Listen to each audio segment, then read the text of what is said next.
Hello everyone and welcome to the Peter Purvis podcast.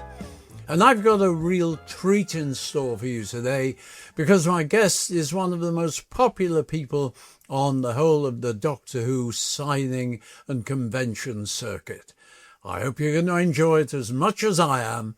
My guest today is Wendy Padbury.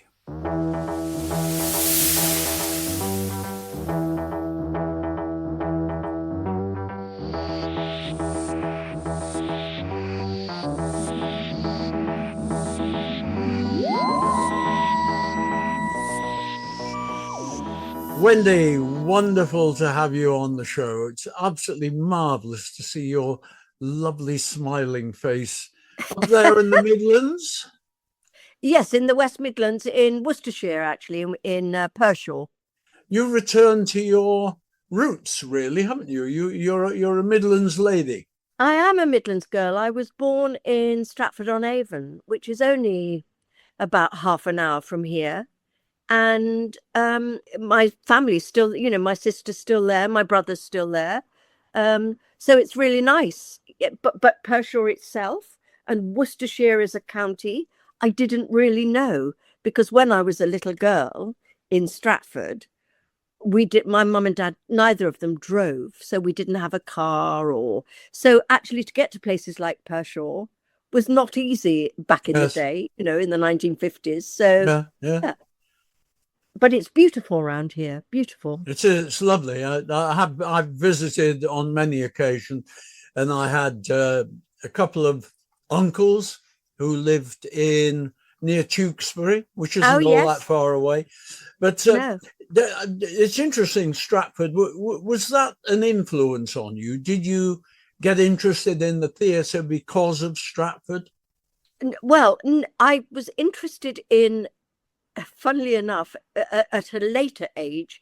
There was a very well-known and well-respected amateur operatic society in Stratford, and they did a production once of Love from Judy, which is Annie, basically. I know the story show. of Annie. I know that. Yeah.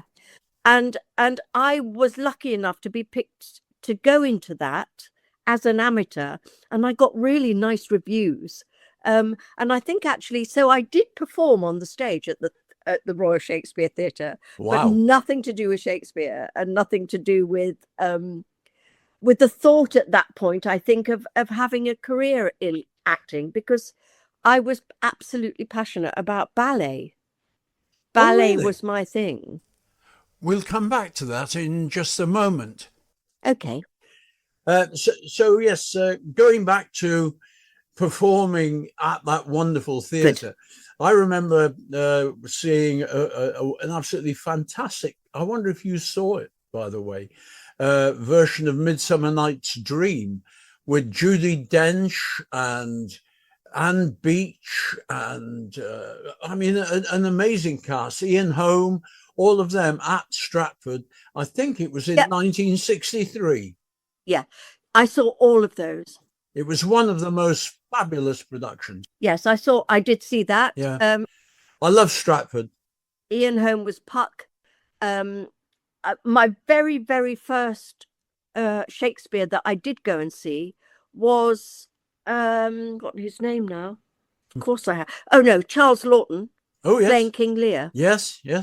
Wow, fantastic. And back in the day, it was quite a hard play to go and see as a 12-year-old or whatever I was. Yes. But back in the day, you used to be able to pay very little and stand at the back, and that's what I used to do. So I saw every production. I saw Olivier, Ralph Richardson, John Gielgud. I saw everyone. Vanessa Redgrave, Judi Dench. I saw them all at one time or another in the play. David Warner, I saw in the Henrys, when he was first starting. So it definitely had some sort of influence. But my mind was on ballet rather than acting. It was always ballet, and I won a scholarship to the Royal Ballet School, which was a 5-year scholarship. They took, I think, there were 5 of us in the country who won this scholarship. They used to go around like scouts, like football scouts, to little various dance schools Saturday morning. And was that at White Lodge? Well, I didn't go to White Lodge.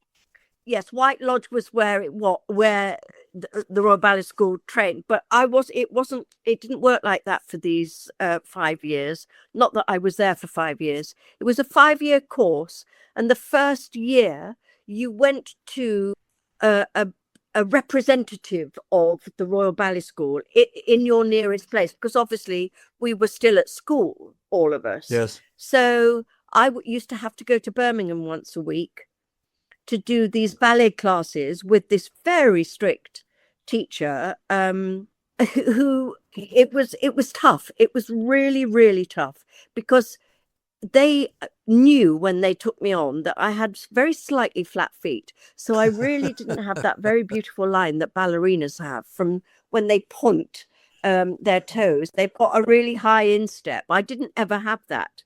So they thought with a year of training of only ballet, I was not allowed to play any sport at all. Yes. And I was not allowed to do any other sort of dance. It was only ballet. They thought that my feet would improve, but actually they didn't. So at the end of the first year, I was dismissed, as they say. How which, sad. When you're 12, was devastating.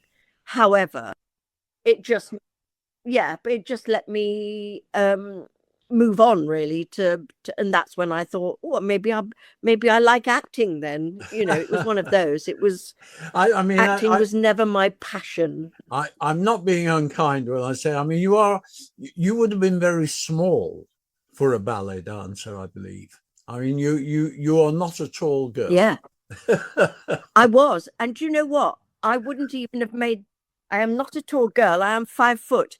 Even to be in the corps de ballet back in the day, you had to be 5'3". So actually, I would never have made the corps de ballet, and that was not my plan. I was going to be a pre-ballerina or nothing, and I'd actually got my name. I was going to call myself Wendy Padbury, because every ballerina that I ever read about had a Russian-sounding name. Of course. So actually, it was probably a good thing that I was out the first year, because imagine going 5 years and then finding I couldn't even go into the corps de ballet. I know, because I was too short. Not fair. Yeah, Mind, that would have been worse, I think. Maybe they thought you'd grow. Yeah, I think that was they thought I would grow. You mentioned being in a sort of little musicals company, doing Love from Judy, so singing was something which you really wanted to get into. Yeah, the amateur operatic. That's right. Yeah. So you have a good voice. I mean, I've never heard you sing. Yeah. I didn't know you could. I can't sing at all. No, I can't sing at all. I don't think there was much singing. I was only in it for that production. I wasn't part of the operatic society. I think they were looking for young people, because it mainly consisted of older people. So I only did it for that one production. But no, I can't sing.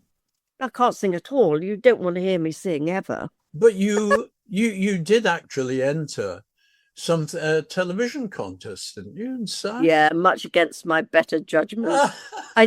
I was on tour with, I think, Roar of the Grease Paint, Smell of the Crowd, which again was a musical, funnily enough. Yes, yeah, I remember that. Was it Anthony Newley, was it? Yes, that's right. He wrote that. And my agent said, you need to, while you're in Manchester, they're doing auditions for this. And I thought, oh, I really don't fancy that. It's like a talent show. I'm not really up for that. So I didn't go. Anyway, she was very cross with me. And when I got back to London, she said, well, you're in luck, because they haven't finished their auditions yet. So you can go now, and this time you will turn up, and you will.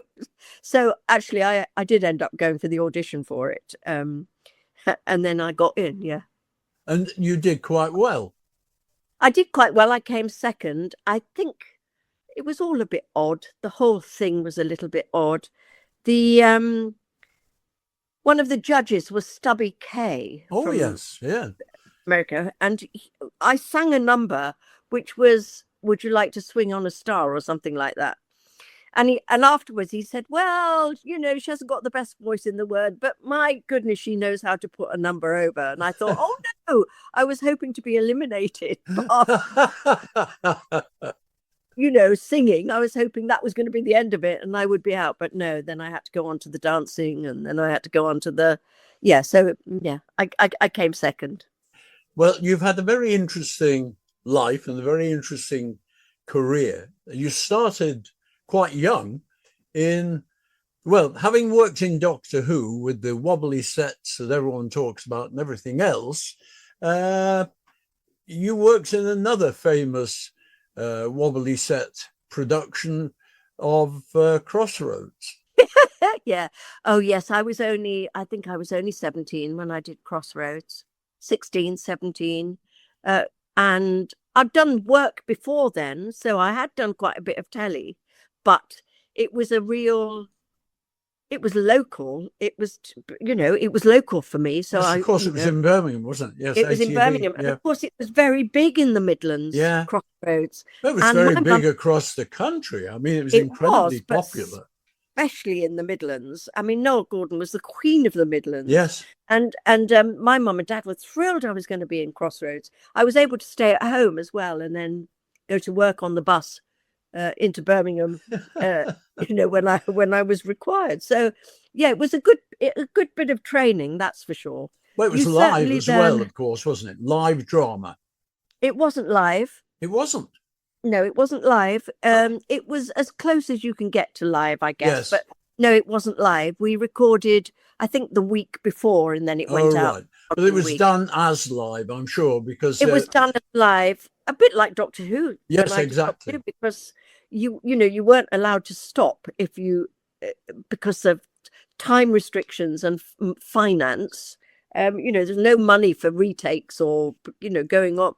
It's exactly the same in Crossroads, but Yes. it does teach you a certain resilience and a certain sort of art of being able to plod on in the face of adversity. Yeah, You but know, of when course, things go wrong. yeah, television was young. It was still Yeah, learning how to do it, and yeah, it relied a great deal on how we used to work in the theatre. yeah. Yeah, Yeah, and doing Doctor Who was like doing a play, wasn't it, back in the day? absolutely. I Start hadn't at the beginning. realised. Yes, yours was not. You did your programs in a linear fashion, as I did mine. Yeah, Yes, I yes. loved it. I did Absolutely too. loved it. Start at the beginning, finish at the end. Yeah, yeah, Yeah, yeah. I loved it too. I loved the fact that you rehearsed all week, and then you went and did it as you would a theatre performance. I liked it very much. yeah. It was a good way of working. How did you get the part of Zoe? I mean, she's I very just popular. Yeah, she was popular. I just auditioned along with lots of other girls. And that, you know, there was a short list, and then there was a short list, and then it was down to about, I think it was down to 6 of us. And that's how I got the part. So yeah, I was very lucky. Yeah. You had a relationship, I'm not talking about any sort of physical relationship, but you had a long running relationship with Fraser Hines, because not only did you work with him there, you also worked with him in Emmerdale Farm, as it was originally. I mean, that must have been great fun. I know that you and he have a tremendous rapport. Yep. Yep. I mean, we have been friends since the 60s. You know, what's not to love? I mean, he tells the most appalling jokes, as I'm sure you've witnessed as well. But you know, Nice I've hear heard it. them all before. Nice to hear it publicly aired. Yes. Yeah, I've heard them all before. But yes, I only did 2 episodes of Emmerdale. Everybody really? seems to think I was in it for ages, and I wasn't. But we did work together on another thing, which was a play for, I think it was for Yorkshire Television, I'm not sure, as well. And it was about a house, a stately home. and the star of the show was the house. So it was over a series of families that lived in the house over the ages. Yes, yeah. We were the sort of Edwardian or Georgian, I can't remember which period, a family in the house. And I remember being at Wig Creations. There was when you did a period television back in the day, you used to go to a place called Wig Creations to have your wig fitted and made. And I was sitting in this little cubicle talking to the lady, and she was measuring my head and doing what she needed to do. And I heard this voice in the next cubicle, and I thought, I know that voice. Anyway, I pulled the curtain to one side. It was Fraser. And he was also having a wig fitted. And I said, oh, what are you doing? Anyway, we both discovered that we were in the same play. Oh, yes. And he played the groom. And I played one of the daughters. The three daughters were called Faith, Hope and Charity. And I played the youngest daughter. And Dinah Sheridan was my mother. And Thora Hurd was the matchmaker.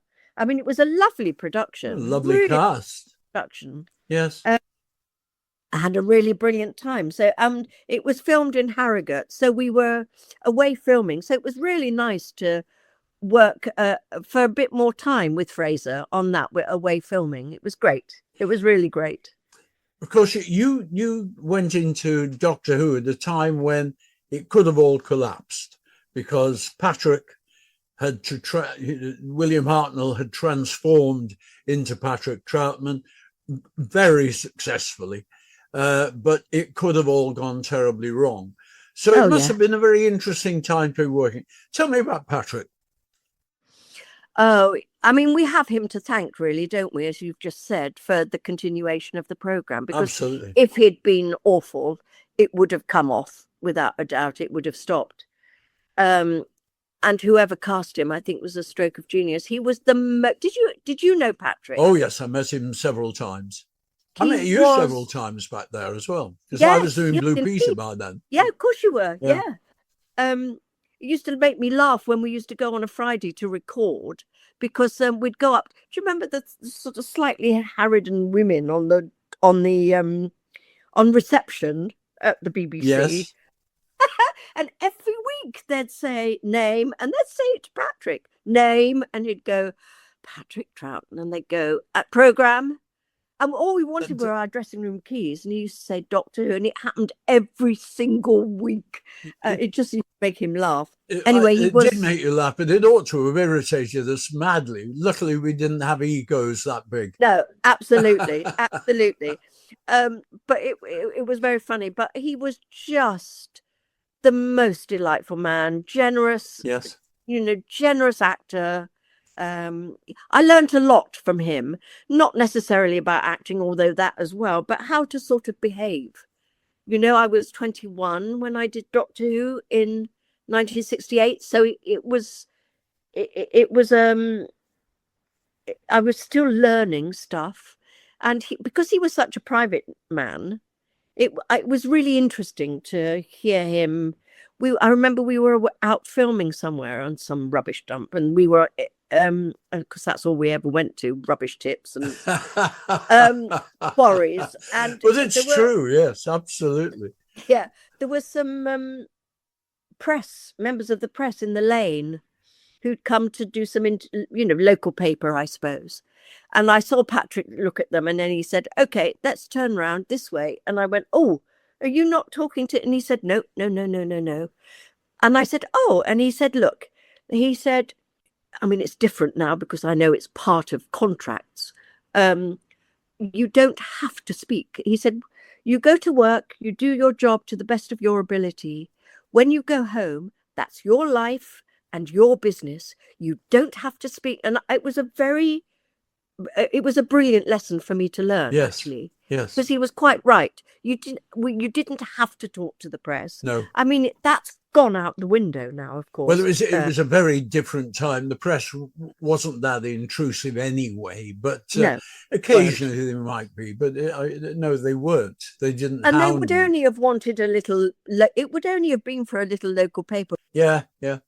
So we're talking about how different the press approach to people was in those days, and how it wasn't really intrusive. Never bothered me, I must say. Never intrusive. No.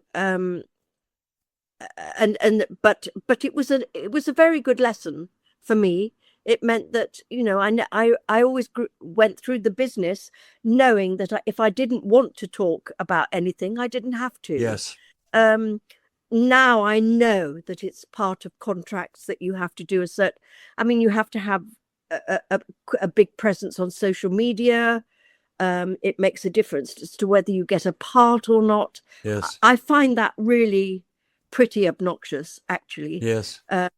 I really do.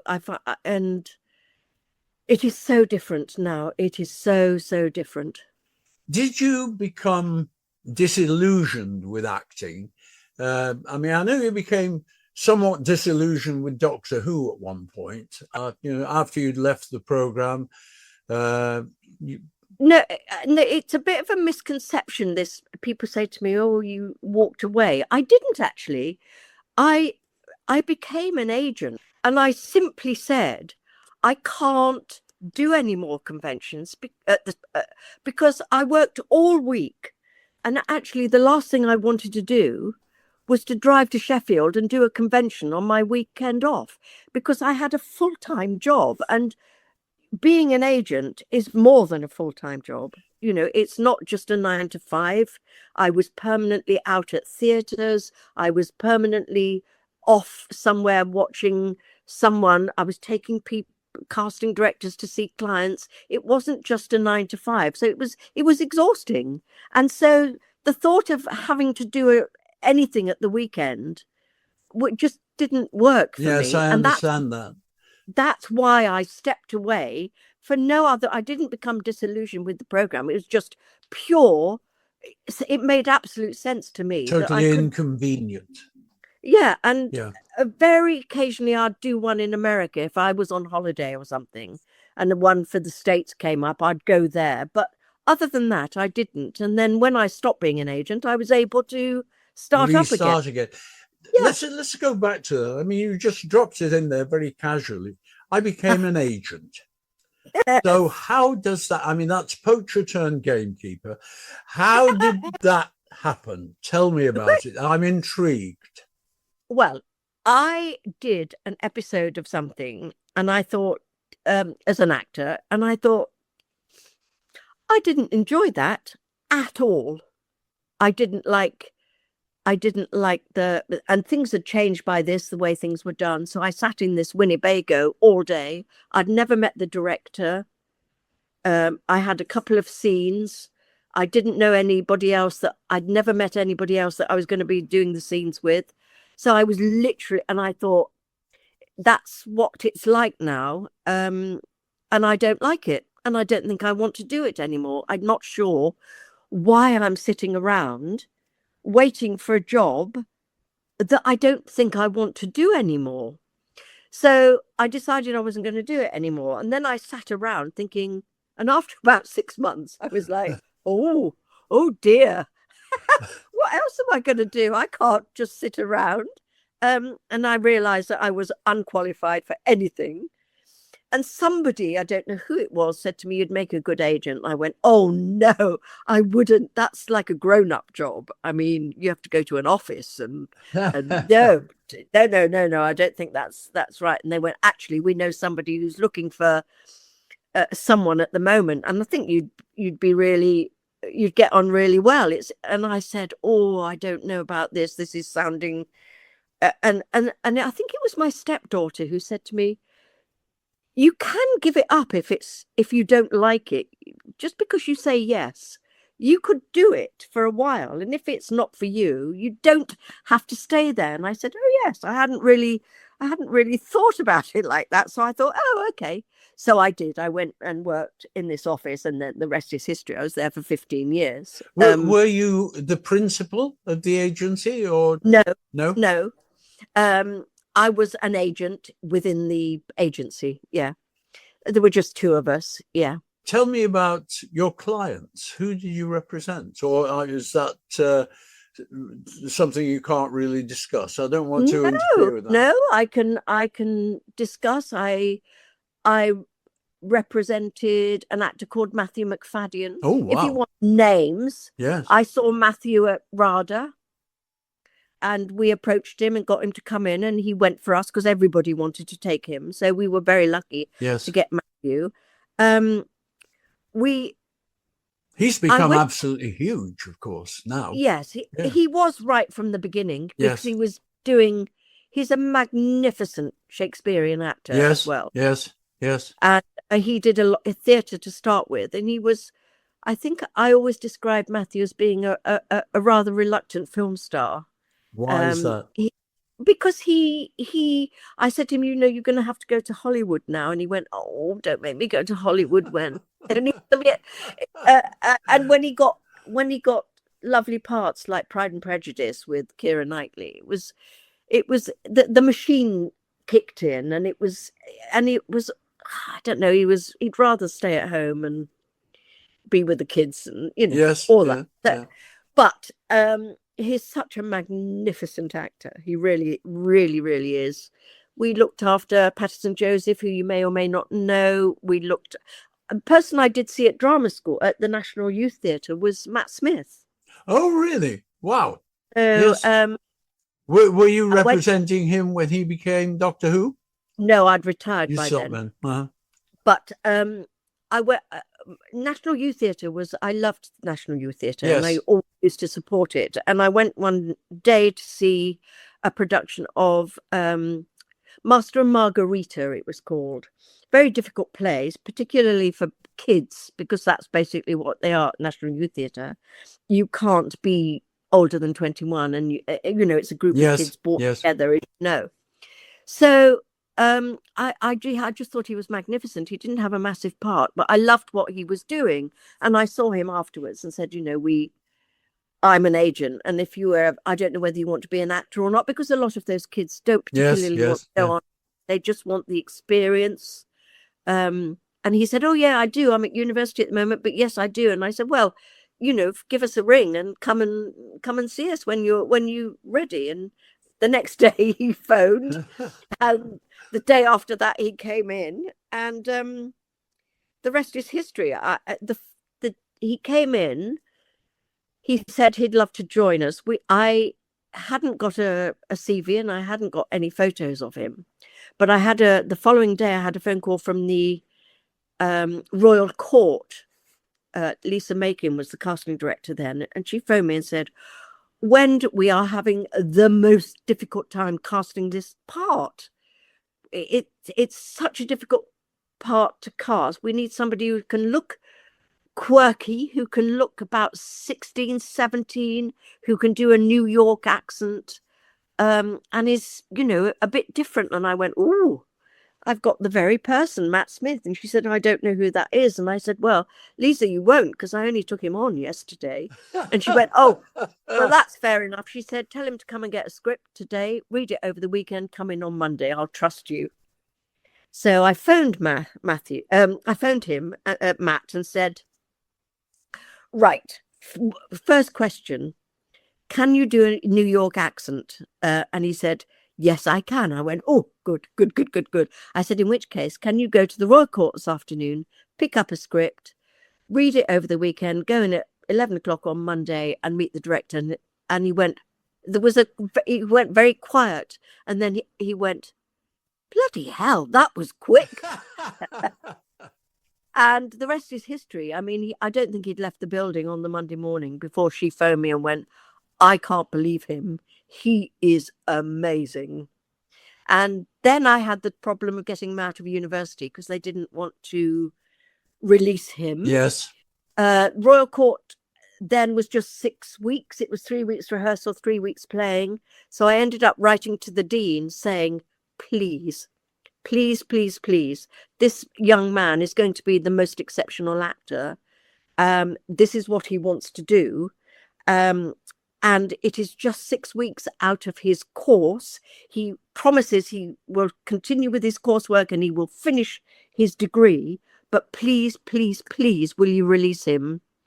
And it's so prestigious to work at the Royal Court, yes, especially for your first job. So please release him. Anyway, they did. But So that, they released him, and I was able to take masses of casting directors to see him, and the rest is history. I mean, he just no, went from strength to yes, strength. Funnily enough, at the 50th anniversary, he was there, and I saw him obviously, and his mum was there, and Uncle George was there, and his dad was there. Then I think at the 50th he'd just been appointed Doctor he Who, was hadn't it. he? He He was was the a new doctor, yeah, Doctor. Yes. and his mum. So I saw his mum, and she said to me, "We've still got the letter. We've still got the letter you wrote. If it hadn't been for that letter, he wouldn't be here now." Wow. Sweet. Yeah, Absolutely sweet. fantastic. But I mean, Yeah. that is a lovely insight into how an agent should work, being very proactive. I've always said, and I'm probably true, I think it's probably true for the large part, that agents mostly are reactive. They answer the telephone and they negotiate for you and so on, but they rarely take that a step further towards the managership role. Now, you obviously thought that was what you should do. No, and I disagree with you, because no agent is going to earn a salary unless their clients are working. So to say that some agents don't work, they do. Yes, Trust me, they do. It is a very, very difficult job, and it's I'm a sure very, it is.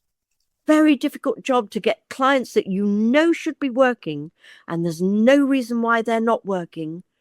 It's really hard to get them seen for things, Yes, and there's no rhyme or reason to it. You know, we had really good jobbing actors, Leslie Schofield, Roger Walker, actors whose names you might know and recognize, working over the years, and then suddenly it stops. Why? No yes, reason at all. yes. No You, reason at all. But it didn't stop me working to try and get them seen. yes, I think agents are given a tough press, actually, yes. because I I suppose, think speaking from my own experience, um, unfortunately, I took my career took a different direction. I started being a television presenter because there wasn't any other work. I took Blue Peter because I hadn't got anything else, and right, I hadn't had anything worthwhile for 18 months after I left Doctor Who. So right, essentially, my acting career had stopped, and I could right. never get it back. I could never get it back. How bizarre. I Yeah. mean, it was one of those things I've always wanted to get back into acting. And apart from when I left Blue Peter and John Noakes and I think we did pantomimes for about 7 years together. And then I directed about 32 pantomimes. So, I had an interesting enough career that developed in a different way. It Yeah. certainly wasn't the way I had intended it to be. No. I always No. wanted to make movies, and I've never made a film. I mean, Right. I've filmed, because Yes. Yeah. Yeah. being Yeah. as a presenter, we make films all the time, little films about this, but I've never made a movie. And that's what one of the things I always really wanted to. There's still time, of course. Of course, there is plenty of time. Am I right in thinking that you also represented a very good friend of both ours, Colin Baker? Yes. Yes, I did. In fact, I saw Col a weekend before last, and somebody said to him, "Who was your best agent?" He daren't say anything else. He didn't. I said, "I'm sitting next to you, Colin. I'm sitting next to you." Yeah, it was lovely. It was lovely representing Col and Nicholas Courtney. Oh, really? Yes. Gosh. Yeah. Well, of course, I had so terrible mixed feelings about Nick Courtney. I thought he was a great actor. And of course, I've just 2 episodes of mine of Doctor Who have just been discovered. I mean, I've heard the end of your radio thing the other morning. Yeah. This is brilliant. Absolutely news. brilliant. So episodes 1 and 3 of the Dalek Master Plan, episode 2 already existed. So the first 3 episodes now exist, which is Brilliant. fantastic. And of course, Nick appeared in the first 4 episodes of the Dalek Master Plan. And I was convinced that he'd been brought in to replace me. Oh. We felt so insecure at that time because Maureen O'Brien, who had been the girl with the other companion for Bill Hartnell with me, had finished the serial before, which was called The Mythmakers. When she got the scripts for that, in episode 4, she discovered she was written out of the show. So it was a time when we were going, oh, yes. It was a time when we all would go, ooh, this is a bit iffy. So I wasn't sure why Nick was there, but what a good actor he became. Oh, yes, he was. Or maybe he started that way. He was delightful. He was part of Unit, of course, that we had in our stories. Yes. And he was a lovely, lovely man as well. Oh, that's interesting. You said Unit was, now this is something I'd forgotten. Unit was involved with Patrick, was it? I thought it came in with John Pertwee. No, we were the War Games, I think, was. Oh, yes. Something was Unit anyway. Yes. He was there, the Brigadier, the Brig. So you'd worked with him before, and you were you were keen to take him on when you got the opportunity. Yes, it was lovely. It was lovely to take him on. I didn't in all honesty, get him very much work. And that again is, why not? Yes. A handsome man, even in his later years, and so well spoken as well, wasn't he? Beautifully spoken, very, very good at his job, and yet really hard. Yes, really difficult. Would you say that you enjoyed being an agent more than anything else? No? I realized after 15 years that it's the toughest thing I think I've ever done. And I walked away. I think I hit 60 and thought, I'm retiring now, because I think this is a young person's game. It's too much. Yes. It really was. No, it was really, really tough, because I never represented anybody I didn't like. No. Because how can you? I wouldn't be able to. And so that played heavily. Yes. Go home at the end of a day and think, I can't believe I can't get like Colin seen for something, or Nick seen for something, or whatever actor. Why are they not getting the work? Yes. It was really, really tough. Yeah. And I think now I have the best of both worlds, because now I do conventions. Let's talk about conventions for a bit, because when did you first start going to them?